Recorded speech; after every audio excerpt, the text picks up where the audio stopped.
Bible prophesied of a unique time on earth. Israel would be returned to her land, the church would turn to false doctrines, technology would increase, and wickedness and immorality would run rampant. The time spoken of so long ago has come. Join Charlie Garrett as he breaks down these events for us as they unfold each week.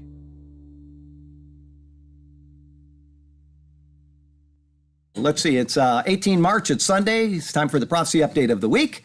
And first things first, I have a bandana on, which obviously reflects the spirit of yesterday. What was it? St. Patrick's Day. And somebody's going to make a bad email. You shouldn't be celebrating St. Patrick's Day. Well, I'm not. You know, I've got a bandana that somebody sent me.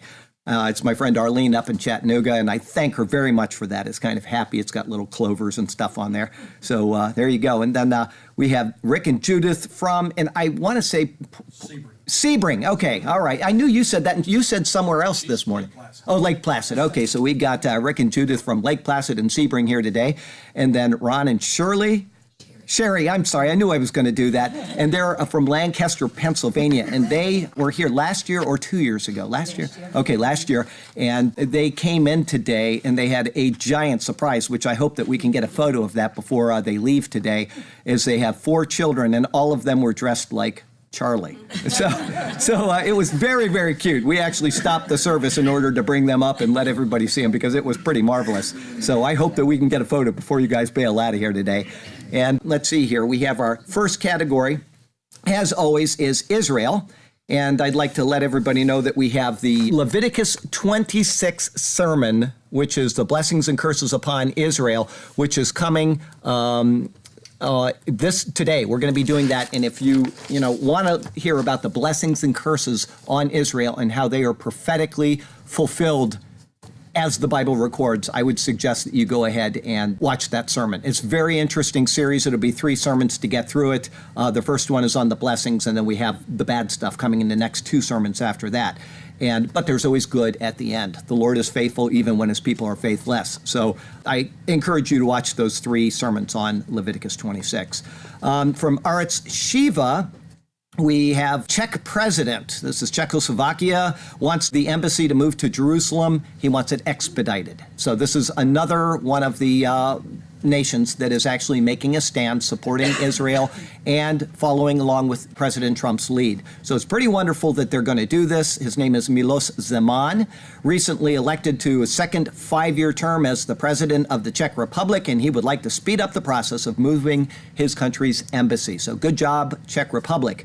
From the Times of Israel, Honduras, Paraguay said ready to open Jerusalem embassies if Netanyahu visits. I would guess that we would see a scheduling of Prime Minister Netanyahu's calendar to be visiting those countries rather soon. Paraguay and Honduras are both ready in principle to take the step, provided that Prime Minister Netanyahu first makes an official visit to their country. Netanyahu, who also serves as foreign minister, visited South and Central America last year, but did not stop in either Honduras or Paraguay. He does not have any travel to the region planned in the near future. I think that'll probably change because this is something that is a very great status, symbol for them having these embassies now moving into Jerusalem, supporting Trump's decision and supporting Israel's right to Jerusalem. So, New York Times, new U.S. embassy may be in Jerusalem, but not in Israel. Okay, now this is something that I figured out, or I called it the day that the article came out that we were actually going to move the embassy, and I went and looked at where they were planning on moving to, and I said it's right there on the Green Line. And the New York Times must have watched our prophecy update because they figured this out as well. They say the diplomatic compound that will serve as the American embassy until a permanent site is found, which may not be the case. They may just permanently move in there. We'll see.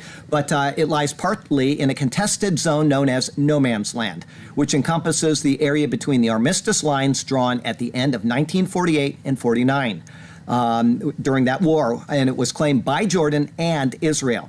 Israel won full control of it in the 1967 war. So the UN and much of the world consider it occupied territory. Well, you win something in war, it's yours. That's the standard for the entire world, always, for all of human history, except with Israel. The State Department has avoided taking a clear position on the matter, of course, but relies on the fact that Israel and Jordan had informally divided the contested enclave.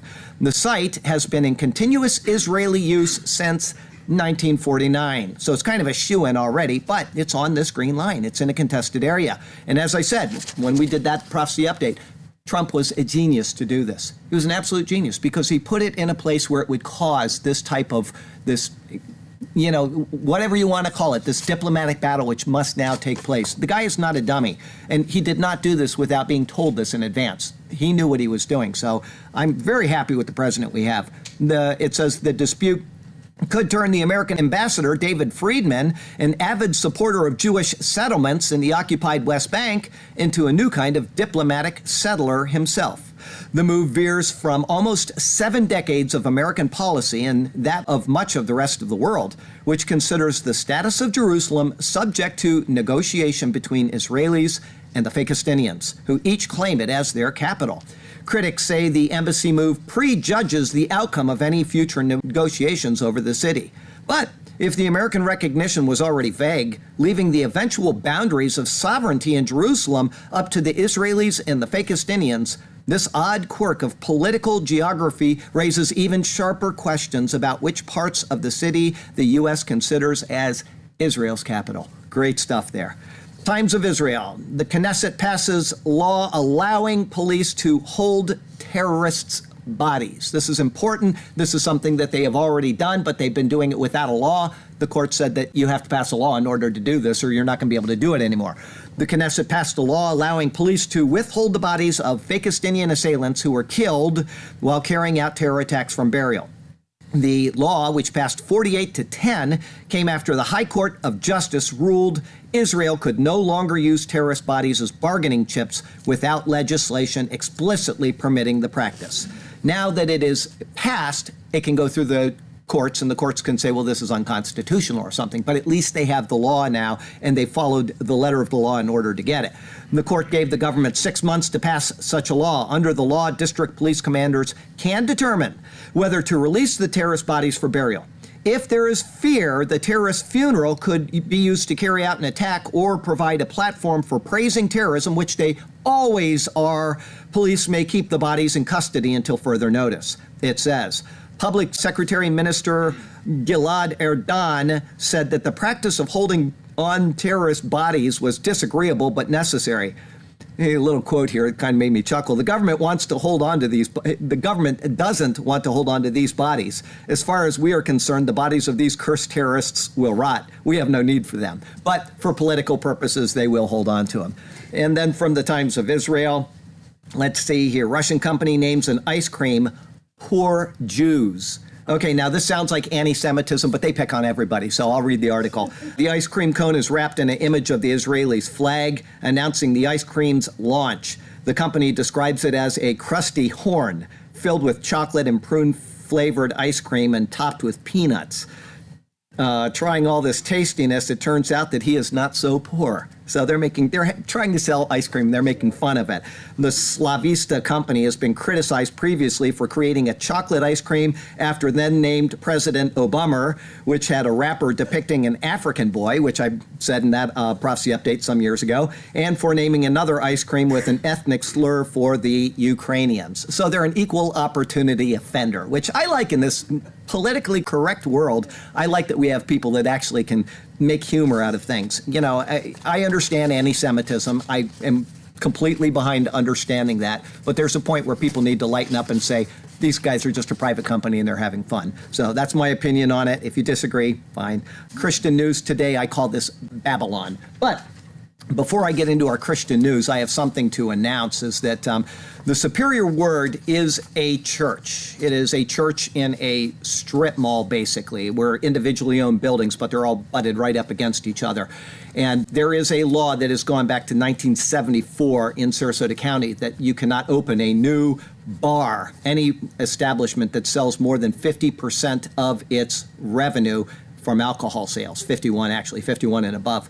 And with that in mind, we moved in here, and because there are 42 establishments within walking distance that derive part of their sales from alcohol, and 22 of them derive all of their sales from alcohol, the people don't like this. Now, they're all grandfathered in. Every one of them is grandfathered in. Nobody is being harmed by our presence here.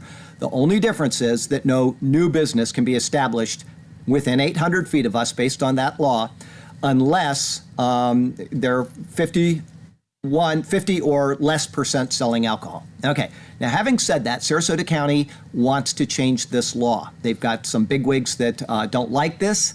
They rent their buildings, which they own, okay, and bars want to move in. Well, anybody can move in. Nobody is harmed by this. The bars that are here are worth more because we are here, not less. And the reason why is because they're grandfathered in. They can be sold as bars and they can continue on. So actually those bars increase in price. Nobody is affected by this law except this church. That's it. Only this church is affected by this law. And the reason why is what got this going was that right across the road there was a hookah bar. The guy was established there, and he saw a larger place right next door to us, not 800 feet away, but 1 foot away from us. And he illegally moved into there and started doing work without getting a permit. The county said they can't do anything until he actually applies for a permit. He can do whatever he wants in a building, but we are now 1 foot away from a hookah bar. And so I called the county and I said, the county actually told them that you cannot open because there's a church here. He voluntarily went over there and he didn't follow the law in doing it. But now they have gone, other people are saying that this is not right. Churches should not be exempt from this. And they want to do away with the law. It will not affect our Sunday morning services, okay? No bar is open at that time on Sunday morning. But this will affect our Thursday night Bible studies, okay? It may be, and I don't know, that they're in there and they have speakers blaring, that it'll be so loud that we cannot have services here on Thursday night anymore. So that means no more night, Bible studies. And it'll affect any other thing that we want to do in the evening when a bar is open, if it's too noisy. And we don't know that yet, but why go through this? The law is in place, nobody's being harmed. And so I would ask you as a watcher of this prophecy update, that you would send a email to the Superior Word website, or to me personally if you have my personal email address, and send me an email and say, I attend this church online. This is my church, and we do not want our church affected by this. The reason why I'm asking you to do this is because, one, I've never asked anything of you ever in my life in the history of this prophecy update, I think, maybe one other thing. But the second reason is because we're a really small church. We are just a teeny church, and the representation that we have here is something that anybody can dismiss. But if you have 2,000 or 3,000 emails that say, I attend this church and I am benefiting by it, and you are harming me personally, then it will make a difference. You have gotten a free prophecy update for, I think, 225 updates. You've been watching them. It hasn't cost you anything. You can turn it off. You can watch it. You can watch it twice. We don't monetize our videos. We never ask for anything in this church. So it is up to you to say, I can take the 5 seconds that it takes to send an email and say, I really appreciate the Superior Word as my church. Please do this. And it would mean a great deal to me and all of the people that attend online. And I know it would bless the people that watch the Bible studies, because they love those Bible studies. And you would be helping everybody by this. So that's my appeal to you. I would thank you for it. And if you don't, that's your business. But it would mean a great deal to me. Overflow us with emails so that I can't print them all off, but I can say, just go to this link and read them. Okay? That would be something that would mean a lot to me. So having said that, Yahoo. Chileans, this is almost all on the Vatican today. So Chileans, that's why I call it Babylon, is because when Peter writes his epistle, he says, he's writing from Babylon. Well, he's actually writing from Rome. So anyway, Chileans lose faith as the Vatican scrambles to contain sex abuse scandal. A poll by Santiago-based pollster showed the number of Chileans calling themselves Catholics had fallen to 45% from 74% in 1995. That is a huge drop. In the same survey, Pope Francis, who hails from neighboring Argentina, is the first Latin American pontiff, was ranked by Chileans, asked to evaluate him at 5.3 on a scale of 0 to 10. So he is not well liked there at all. That's his hometown, compared to 6.8 average in Latin America. So there you go. He's ruining the Catholic Church, which doesn't bother me at all. Deutsche Welle says, this Catholic university deemed the words husband and wife too triggering This is a Catholic university. You can no longer say husband and wife. The University of Dayton's website under the Women's Center section provides a list of gender-inclusive language, along with words that are too gender-specific and thus exclusive. The examples include, and I'm not going to read them all, I'll just read you a few of them: mankind, layman, man-hours, manpower, middleman, chairwoman, husband, wife, cleaning lady, maintenance man. Those are all out. I'm sorry, you can't use that anymore. For the approved words, humankind, layperson, staff hours, chairperson, spokesperson, spouse. I can't call you my wife anymore. Did you know that? I'm sorry, Hideko. You're my spouse. Partner, significant other, custodial staff, etc. So there you go. From PJ Media, Independent Order of Exorcists runs online demon-busting service as Vatican faces mounting demand. This is the typical, you know what, you have somebody that thinks they saw a UFO, and within 2 days, 400 people saw the same UFO. This is just where people think they see something, and it starts ballooning, okay? This is the, what did they call the herd? Herd mentality. Herd mentality, thank you. So there you go. This is what's going on, and people think that they're having all these demonic possessions. It says, as Italy has experienced a massive explosion in demand for exorcisms, an independent organization offers demon-busting services in 24 countries. They can be ordered online. Get yours today, kids. Wow. The Order of Exorcists has been easily accessible. Contact us form to request an investigation and an exorcism. Last month, the Sicilian friar reported that Italy alone had seen a threefold increase in demand for exorcism in recent years. Wow. Okay, Breitbart. Poll: U.S. Catholics more worried about climate change than Christian persecution. Yep, when asked to rank the intensity of their concern regarding global issues, U.S. Catholics placed Christian persecution dead last on the list. Yeah, with human trafficking garnering 86%, poverty 86%, climate change 74%, refugee crisis 74%, and Christian persecution just 69%. So there you go. We're, and when you have Christian persecution, of course you have something called Christian death, right? They don't just get persecuted, they die. And all of those other issues are far more important to them than their fellow Christians around the world being executed. So there you go. Let's see here from Yahoo. Allegations about 40 gay priests in Italy has been sent to the Vatican. The Archdiocese of Naples says it has sent the Vatican a 1,200-page dossier compiled by a male escort identifying 40 actively gay priests and seminarians in Italy. Okay, that's just the ones that he had contact with. Imagine how many there are that he didn't. The dossier, containing WhatsApp chats and other evidence, was compiled by a self-proclaimed gay escort. He has told Italian media that he outed the priests because he could not stand their hypocrisy any longer. None of the 34 priests or 6 seminarians was accused of having sex with minors. Good. It's the latest sex scandal to convulse the Italian church on the Vatican. Last month, a Vatican judge pleaded guilty in a Rome tribunal to having child pornography on his computer after police were brought in when he allegedly tried to do something to an 18-year-old man. Monsignor Pietro Amenta was a judge on the Roman Rota, the Holy See. He's up there in the bigwig Vatican tribunal that hears marriage annulment cases. This guy handles marriage annulment, and he's out doing these perverted things, as well as a consular to various Vatican congregations. He resigned after the plea deal, the Vatican said. What that means is they gave him, a lifetime retirement and probably his own island out there in Italy somewhere, and he's got all the benefits, but he just had to retire. This is the way they operate there. From CTV News, nothing about the Catholic Church here, thank goodness. Requirement to say Easter Bunny is real violated couples' charter rights. Now, this is something, this is good. About a year or two ago, I reported on these people. They were not allowed to adopt children because they told the foster kids in their home that the Easter Bunny is not real. And the Canada government, surprisingly, for the first time in eons, did something right. They said that actually violated their charter rights. So an Ontario court says a couple's charter rights were violated when the Children's Aid Society of Hamilton took away girls they were fostering because the pair refused to tell the children the Easter Bunny is real. So you say the Easter Bunny isn't real, which it's not, and they take away your children. Tell me that's not absolutely insane, right?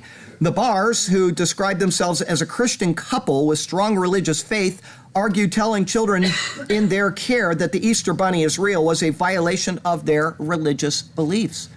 Can you imagine that they would take away children because of that? Good news, you probably saw it. If not, I'm going to read it anyway. Just the title from the Washington Times. Joy Behar called Pence to apologize for Christian mental illness remark. I don't know if you saw that, but she actually called him, and I'm sure she got a lot of grief from people that said Christians are not mentally ill. We do hear from God. I hear from him every single morning of my life and every evening of my life and throughout the day as well as I'm typing sermons, is that I'm reading his word, and his word speaks to me. It's as alive today as it was the day it was written, and it'll always be that way. Let's see here. Islam today. I call this collusion. From WND, records sought to reveal whether Carter Center, that's our Jimmy Carter, funding terror. Yes, the ACLJ is asking the State Department for records related to former President Carter's Carter Center to determine whether the activist organization channeled taxpayer funds to terrorist organizations. Carter, whose support for Fakistinians ruling Fatah and Hamas movements is well known, it may have violated federal law. It is a federal crime to knowingly, according to the law, provide material support or resources to a foreign terrorist organization. ACLJ explained, noting Hamas has been designated a foreign terrorist organization by the State Department. While Fatah has made some attempts to legitimize its efforts, there is no question in the eyes of many governments, including the U.S. government, that Hamas is a terrorist organization and that any aid rendered to them is aid rendered to terrorism. We know that he's done it. He's going to be in some real trouble for it, I bet. Not him personally, but his Carter Center. Nor can we continue to allow our tax dollars to be funneled to efforts that provide material support or resources to terrorists. I'm so glad we have the ACLG that takes these issues and runs with them. Wonderful organization. From WND again. Nation looking to destroy America wants to save it from guns. Thank you, Iran. The supreme leader of Iran's totalitarian theocracy is lecturing Americans about handguns and rifles, insisting they shouldn't be allowed to possess them. Meanwhile, China's communist government is giving Americans the same lecture in the wake of the school shooting in Florida. Iran's supreme... Why do I call this collusion on this one? Is because it's the same platform of the Democrat Party of the U.S. Iran's supreme leader, Ayatollah Khamenei, said America should make guns illegal. No one dares apply the clear solution to the promotion of guns and homicide in America. What's the solution? It's to make guns illegal. Well, you'll have to make our Constitution, the Second Amendment, illegal first, right?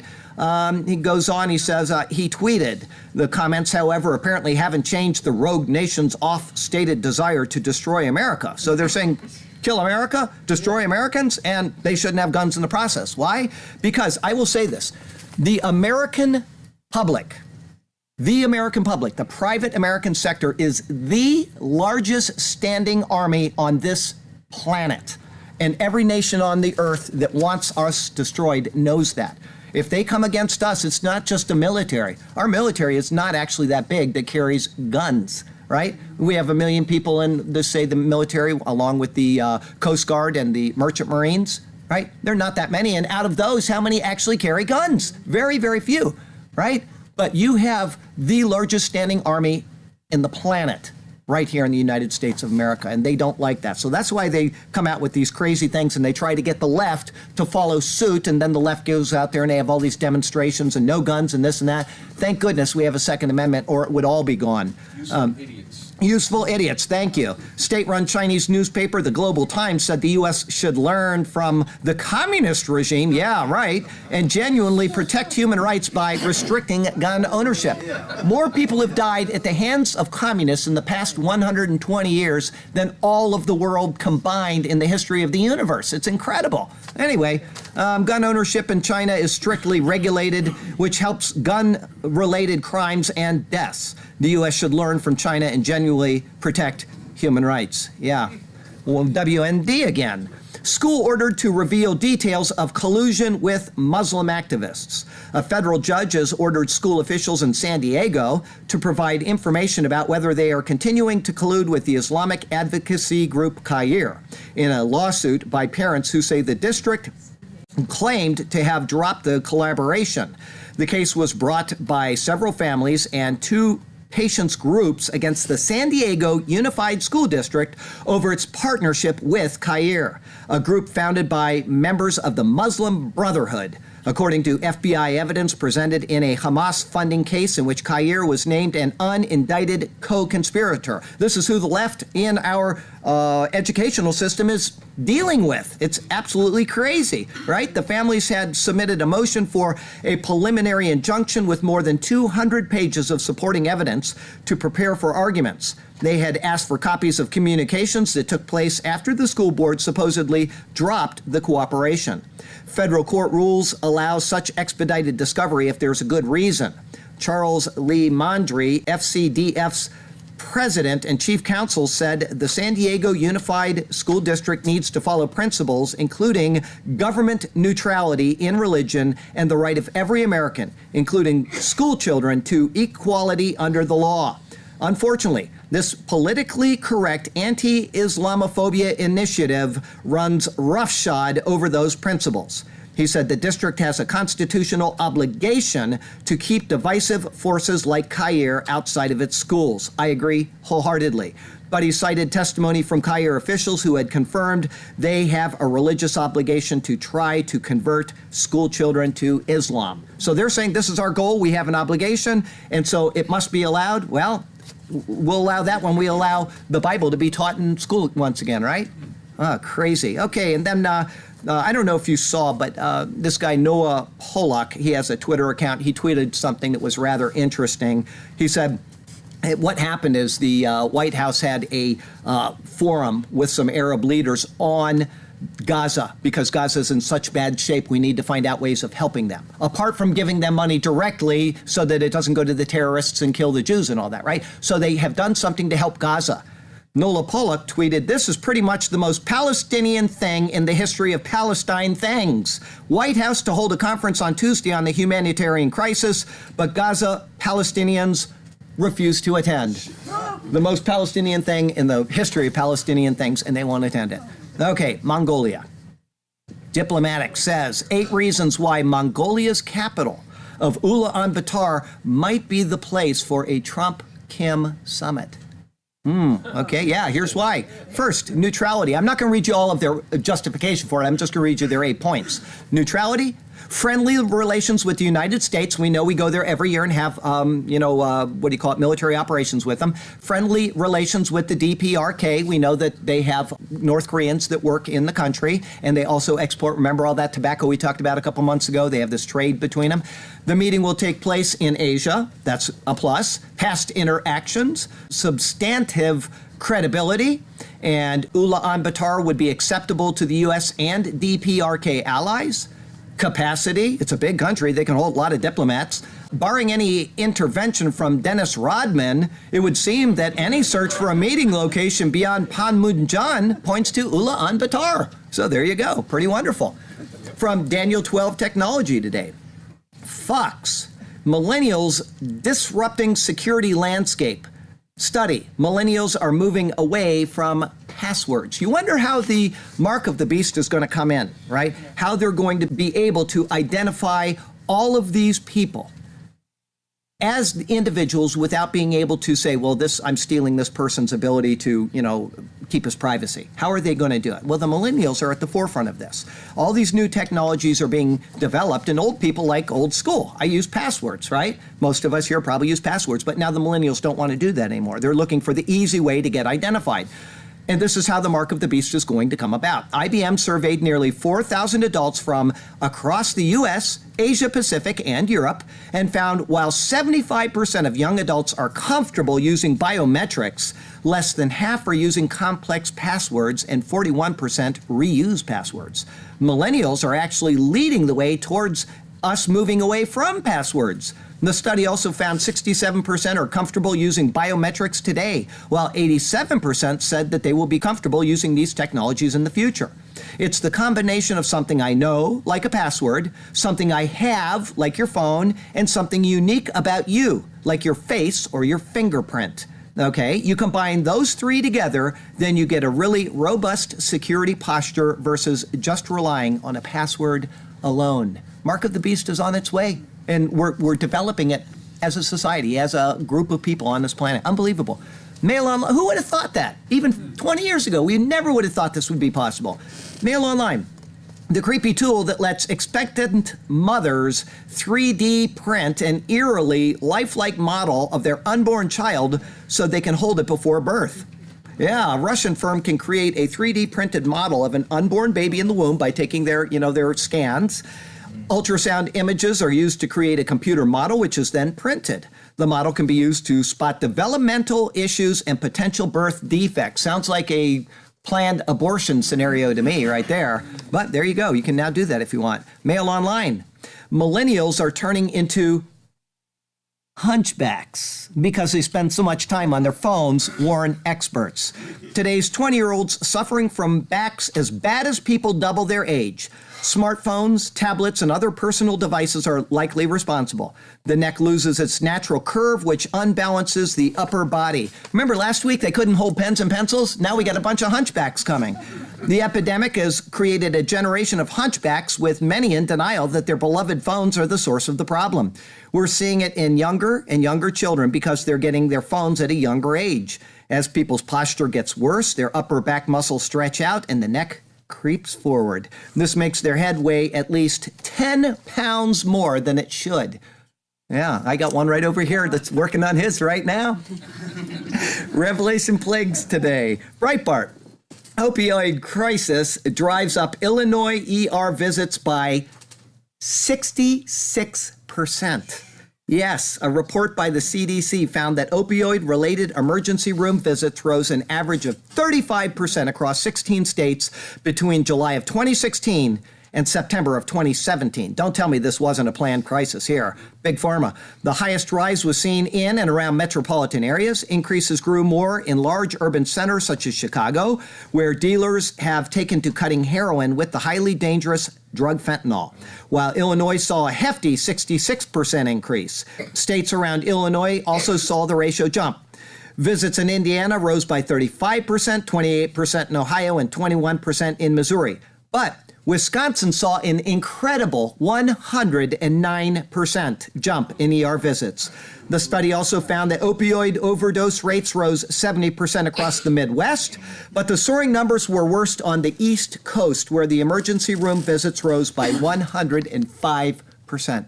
We're killing ourselves because of opioids. Go into the doctor, get your evaluation, and before you have your surgery, you tell them no opioids. I'm telling you, you don't go in there intending to get hooked. It's never intentional, but you get hooked and then you're stuck. Mirror. Scientists warn of mysterious and deadly new epidemic called Disease X that could kill millions around the world. Each year, scientists with the World Health Organization create a list of the most likely diseases to break out in a worldwide pandemic. This year, among the familiar Ebola, SARS, and Zika is the new name Disease X. And unlike other pathogens, it is not known what causes it or how doctors could treat it. Researchers said that they added Disease X to the threat list to recognize the fact that the next deadly pandemic could be started by an illness that has not caused any problems before. Bad stuff. Morality today. We'll call this Mother of the Year. People magazine. Sally Field. Everybody remember her? Yeah. Cute little Sally Field. Yeah. Listen to what she did. Sally Field's son meets Adam Rippon after actress, meaning her, tried to play matchmaker. Yes, Sally Field is setting her son up with a boy, okay? All of Sally Field's hard work finally paid off. Almost a month after the 71-year-old actress attempted to set her son, Sam Griezmann, up with Olympic figure skater Adam Rippon, the pair finally got a chance to meet in person. Griezmann, 30, shared a photo on social media of himself posing with his arm around the athlete at a human rights campaign's Los Angeles dinner and auction on Saturday. And he made sure to credit his mom. Imagine a mother doing this for creating the love connection between the two men after Griezmann revealed on Twitter that he had a crush on the 28-year-old. Can you imagine the state of the world we're in where this is going on? It's crazy. And that his mom wasn't giving him the most concrete advice on how to take things to the next level. Sun UK. Mother's Day renamed You Day by Waitrose, which is a store over there in England. I guess it's like Walmart here. I don't know. Anyway, Mother's Day renamed You Day by Waitrose in bid to be more gender neutral. So we don't have Mom's Day anymore. We have You Day. A supermarket started selling gender neutral Mother's Day cards as Happy You Day in an attempt to be more gender inclusive. Waitrose dropped the M word from some Mother's Day cards it sells and replaced the wording with Happy You Day as a part of its range. The move was aimed at broadening out who the cards can go to, whether it's grandmas or transgender mums. Okay, Fox. College student kicked out of class for telling professor there are only two genders. A religious studies major was barred from a Christianity class, nonetheless, at Indiana University of Pennsylvania for saying during class that there are only two genders. Lake Engel, a senior at the university, said he was silenced and punished by IUP professor Allison Downey for questioning her during a Christianity 481 Self, Sin, and Salvation lecture, which I'm sure you're not going to find any salvation in that lecture. Downey accused the conservative libertarian student of disrespectful objection, refusal to stop talking out of turn, angry outbursts in response to being required to listen to a trans speaker discuss the reality of white male privilege and sexism, and disrespectful references to the validity of trans identity and experience. So there you go. That's the educational world we live in today. And our other category, speaking of Babylon, this is kind of a Tower of Babel type of article. It's the whole other section today. It's a very long article. I didn't want to cut anything out of it because it's so interesting. This is one of history's most accurate indicators of a looming financial crisis. Does anybody know what it is? No, not Bitcoin. Here it goes. The histories. This is all of history. Here we go. April 15th, 1185. Over 8 centuries ago, a powerful earthquake struck East Midlands region of England near the town of Lincoln. Modern scientists estimate the magnitude of the earthquake at 5.0 on today's Richter scale, which was a pretty big deal back then. Medieval England didn't have any earthquake-proof construction methods, and much of the region was leveled to the ground. One of the structures that was destroyed was the Lincoln Cathedral. And the new bishop, Hugh de Burgundy, launched a bold reconstruction project to rebuild an even better cathedral using the latest advances in architectural design and technology. De Burgundy's successors kept making improvements to the cathedral until in the mid-1300s, the cathedral's spire was raised to 160 meters, which is 525 feet, making it the tallest structure in the world. Think of the Tower of Babel. What were they trying to do? Okay? Curiously, a severe economic crisis broke out across Europe soon after the King of England defaulted on his debts due to military setbacks in the 100 Years' War. Fast forward several centuries to the late 1700s, when in the town of Ditherington, England, the local flax mill took the title as the world's tallest building in 1797. That same year, a major economic crisis began raging in Great Britain and the U.S. after a huge real estate bubble burst. Banks and businesses in both countries suffered major losses.